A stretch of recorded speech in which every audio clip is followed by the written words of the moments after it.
안녕하세요. 지혜의 삶입니다. 더 기뻐하라. 사소한 일이라도 한껏 기뻐하라. 기분이 좋아질 뿐 아니라 몸의 면역력도 강화된다. 부끄러워하지 말고 참지 말고 상가지 말고 마음껏 기뻐하라. 웃어라. 싱글벙글 웃어라. 마음이 이끄는 대로 어린아이처럼 기뻐하라.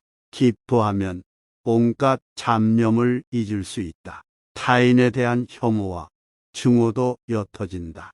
주위 사람들도 덩달아 즐거워할 만큼 기뻐하라. 이 인생을 기뻐하라. 즐겁게 살아가라. 한낮빛 따위가 어둠의 깊이를 어찌 알랴. 먼 곳을 항해하는 배가 풍파를 만나지 않고 조용히만 갈 수는 없다. 풍파는 언제나 전진하는 자의 벗이다. 차라리 고난 속에 인생의 기쁨이 있다. 풍파 없는 항해 얼마나 단조로운가. 고난이 심할수록 내 가슴은 뛴다. 너의 운명을 사랑하라. 이것이 지금부터 나의 사랑이 될 것이다. 나는 추한 것과 전쟁을 벌이지 않으련다. 나는 비난하지 않으련다. 나를 비난하는 자도 비난하지 않으련다. 몇 번이라도 좋다. 이 끔찍한 삶이여, 다시 한번 그대의 영혼 속에 깃들어 있는 영웅을 절대 버리지 않기를, 그대가 희망하는 삶의 최고봉을 계속 거룩한 곳으로 여기며 똑바로 응시하기를, 아무것도 성취하지 못했을지라도 자신을 존경하라. 거기에 상황을 바꿀 힘이 있으니 자신을 함부로 비하하지 말라. 멋진 인생을 만드는 첫걸음은 바로 자신을 존경하는 것이다. 괴물과 싸우는 사람은 스스로 괴물이 되지 않도록 조심해야 한다. 우리가 괴물의 심연을 오래 들여다보면 심연 또한 우리를 들여다본다. 상처에 의해 정신은 고양되고 새 힘은 솟아오른다. 춤추는 별을 잉태하려면 반드시 스스로의 내면에 혼돈을 지녀야 한다. 모든 신념은 거짓말보다 더 큰 진리에 위험한 적이다. 선에도 강하고 악에도 강한 것이 가장 강력한 힘이다. 세상에는 우리의 침울한 두 눈으로 발견할 수 있는 이상의 행복이 있는 법이다. 가장 작은 것, 가장 조용한 것, 가장 가벼운 것, 바스락거리는 도마뱀 몸짓 숨결 하나, 휙 하는 소리 한순간, 작은 게 최상의 행복을 만든다. 매일 사소한 습관의 반복이 만성적인 병을 만든다. 그와 마찬가지로 마음의 습관적인 반복이 영혼을 병들게도 또 건강하게도 만든다. 하루에 10번 주위 사람들에게 냉담한 말을 퍼부었다면 오늘부터는 하루에 10번 주위 사람들에게 기쁨을 안겨주는 말을 건네보라. 그러면 자신의 영혼이 치유될 뿐 아니라 주위 사람들의 마음도 상황도 한결 나아질 것이다. 음악이 없는 삶은 잘못된 삶이며 피곤한 삶이며 유배당한 삶이기도 하다. 만일 음악이라는 여신이 소리 대신 말로 하였다면 사람들은 귀를 막았을 것이다. 하루의 3분의 1을 자기 마음대로 쓰지 못하는 사람은 노예다. 젊은이를 타락으로 이끄는 확실한 방법은 다르게 생각하는 사람 대신에 같은 사고 방식을 가진 이를 존경하도록 지시하는 것이다. 깊이 있는 모든 사상가들은 오해받는 것보다 이해받는 것을 더 두려워한다. 그대의 몸은 그대의 철학보다 더 많은 지혜를 품고 있다. 옛사람들이 신을 위해서 행했던 것을 요즘 사람들은 돈을 위해서 행한다. 지금 이 인생을 다시 한번 완전히 똑같이 살아도 좋다는 마음으로 살아라. 개성을 가진 인간은 언제나 되풀이되는 전형적인 체험을 갖는다. 겉모습이란 진실인 척하는 것이다. 곤충은 결코 나쁜 마음이 있어서가 아니라 단지 살아야 한다는 본능 때문에 사람의 살을 찌르는 것이다. 그것은 평론가도 마찬가지다. 평론가가 필요로 하는 것은 우리들의 살 속에 있는 비이고, 따라서 그들에게 우리의 괴로움 따위는 아무 문제도 되지 않는 것이다. 공동 재산 스스로 모순되는 낱말이다. 공동의 것은 아무런 가치도 지니지 못한다. 창조는 괴로움의 구원인 동시에 삶의 위로인 것이다. 그러나 창조하기 위해서는 그 자신의 괴로움이 따르면서 많은 변화가 요구되는 것이다. 철학은 대중들에게 종교를 대신하도록 함으로써 높게 평가된다. 초인이란 필요한 일을 견디어 나아갈 뿐 아니라 그 고난을 사랑하는 사람이다. 침묵을 당하는 모든 진실은 복이 된다. 내가 보기에 철학은 모든 것을 위험에 빠뜨리는 무시무시한 폭탄이다. 내가 항상 그렇게 들어왔고 지금까지 그렇게 행해왔듯이 철학을 한다는 것은 얼음 덮인 산꼭대기 위에서 기꺼이 살아가는 것이다. 훌륭한 사람이 저지르는 잘못은 존경할 만한 가치가 있다. 그것이야말로 하찮은 사람의 진실보다도 더 유익하기 때문이다. 훌륭한 친구를 가진 사람은 반드시 훌륭한 아내를 얻을 것이다. 훌륭한 결혼이라는 것은 우위의 재능에 달린 것이기 때문이다. 춤추는 별을 낳기 위해선 내면의 혼돈을 지녀야 한다. 나를 죽이지 못하는 것은 나를 더 강하게 만든다. 하루의 생활을 다음과 같이 시작하면 좋을 것이다. 즉 눈을 떴을 때 오늘 단 한 사람에게라도 좋으니 그가 기뻐할 만한 무슨 일을 할 수 없을까 생각하라. 내가 누구인지 알아차리기는 어려우리라. 100년만 기다려보자. 아마도 그때까지는 인간을 탁월하게 이해하는 천재가 나타나서 니체라는 이를 무덤에서 발굴할 것이다. 너는 안이하게 살고자 하는가? 그렇다면 항상 군중 속에 머물러 있으라. 그리고 군중에 섞여 자신을 잃어버려라. 너의 양심은 무엇을 알리고 있는가? 본래의 너 자신이 되라. 더 이상 자신 있게 사는 것이 불가능하다면 차라리 당당하게 죽음을 택하라. 도덕에 대한 복종은 노예적이며 허영이며 이기적이며 체념이며 음울한 광기이며 사상을 버리는 것이며 절망적인 행위이다. 도덕적인 경멸이야말로 인간의 품성을 손상시키는 그 어떤 종류의 범죄보다도 훨씬 더 혹독한 모욕이다. 등산의 기쁨은 정상에 올랐을 때 가장 크다. 그러나 나의 최상의 기쁨은 험악한 산을 기어 올라가는 순간에 있다. 길이 험하면 험할수록 가슴이 뛴다. 인생에 있어서 모든 고난이 자취를 감췄을 때를 생각해 보라. 그 이상 삭막한 것이 없으리라. 문화 국가라는 것은 근대적 관념에 불과하다. 이 편은 저 편을 먹고 살며 저 편은 이 편을 희생시켜 번영한다. 문화상의 모든 위대한 시대는 정치적으로는 몰락의 시기이다. 우리는 소에게서 배워야 할 일이 한 가지 있다. 즉, 그것은 되새김하는 것이다. 우리의 운명은 우리가 아직 그곳의 본성을 배우기 전부터도 우리에게 영향력을 구사한다. 우리의 오늘의 규칙을 폐기하는 것은 우리의 미래이다.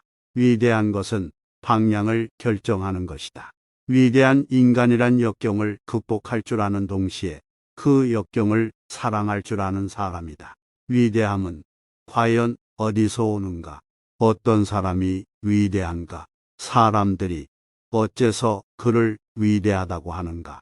무엇이 그를 위대하게 보이게 하는가? 그것은 자기 자신에 대한 성실함을 그가 일생 동안 변함없이 보여주었기 때문이다. 그것이 그를 위대하게 만들었으며 위대하게 보이게 하는 것이다. 붕괴한 사람만큼 거짓말 잘하는 사람은 없다. 분노라고 하는 격정만큼 남성을 빨리 소모시키는 것도 없다. 사람은 자기가 한 약속을 지킬 만한 좋은 기억력을 가져야 한다. 사람은 잠자코 있어서는 안 될 경우에만 말해야 한다. 그리고 자기가 극복해온 일들만을 말해야 한다. 다른 것은 모두 쓸데없는 것에 지나지 않는다. 우리들 중에서 가장 용기 있는 사람조차도 자신이 정말로 알고 있는 용기가 뭔지 알지 못한다. 아무것도 버릴 수 없는 자는 아무것도 느낄 수 없다. 사람의 가치는 타인과의 관계로서만 측정될 수 있다. 웃음이 없는 진리는 진리가 아니다. 오늘 가장 좋게 웃는 자는 역시 최후에도 웃을 것이다. 삶이 있는 곳에 의지가 있다. 그러나 그 의지는 삶의 의지가 아니라 생존하려는 의지이다. 오늘 가장 좋게 웃는 자는 역시 최후에도 웃을 것이다. 오직 창조한 사람들만이 사라지게 할 수 있다. 용기는 사람을 죽이지 않고 더욱 강하게 만든다. 우리 중 가장 용기 있는 사람마저도 자신이 아는 것을 행동에 옮기는 용기는 거의 가지고 있지 못하다. 운명아, 비켜라. 용기 있게 내가 간다. 절망에 빠져 있는 사람을 보게 되면 어느 누구라도 용기가 치솟게 된다. 모든 문제의 해답은 내 안에 있다. 인간만이 이 세상에서 깊이 괴로워한다. 그러므로 인간은 웃음을 발명하지 않을 수 없었다. 가장 불행하고 가장 우울한 동물이 당연히 가장 쾌활한 동물인 것이다.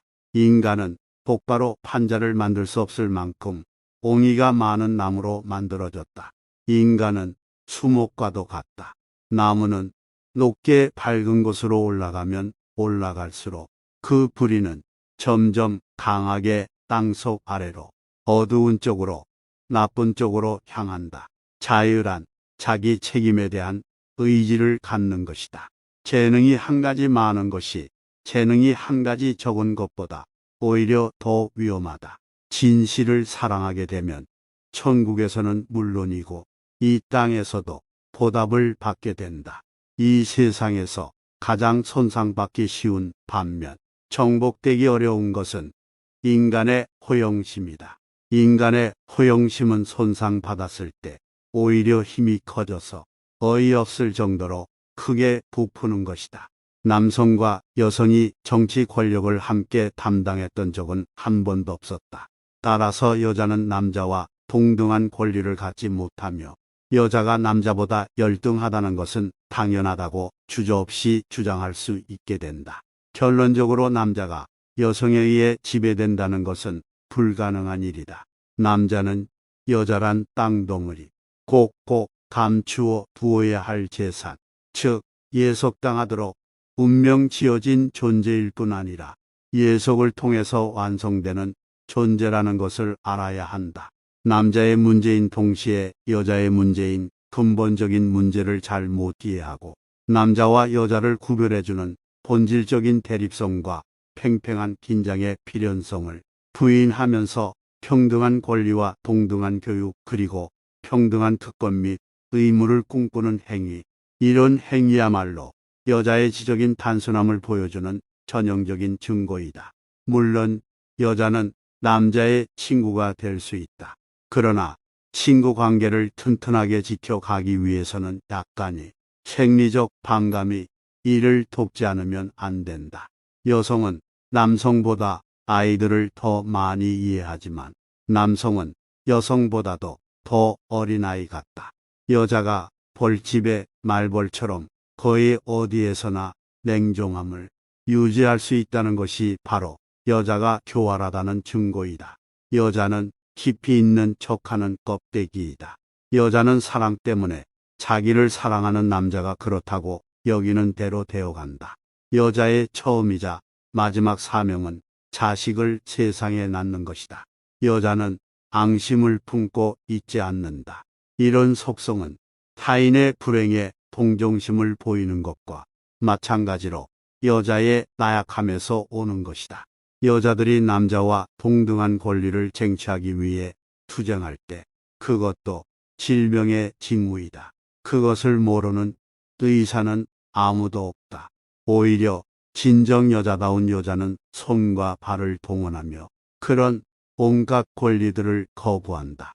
자연의 법칙 그리고 끝없는 성의 전쟁은 진정 여자다운 여자에게 최고의 승리를 안겨다 줄 것이다. 복수와 사랑에서 여자는 보다 야만적이다. 필연적인 것은 단지 참고 견디는 것이 아니라 더구나 그것을 감싸주는 것이 아니라 사랑하는 것이다. 사람의 마음에 사랑이 흐를 때 나쁜 일을 하지 않으면 복종이나 덕이 따를 수 없는 그 이상의 것을 해낸다.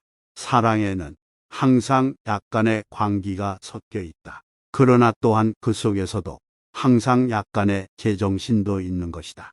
사랑을 하고 있을 때 사람들은 다른 어떤 때보다도 훨씬 더 잘 견뎌낸다.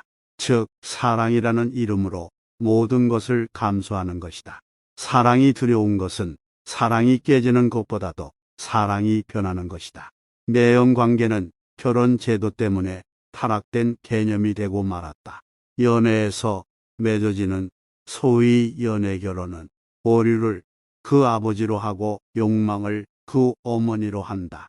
순결을 지키기 힘든 자에게는 순결을 버리게 하라.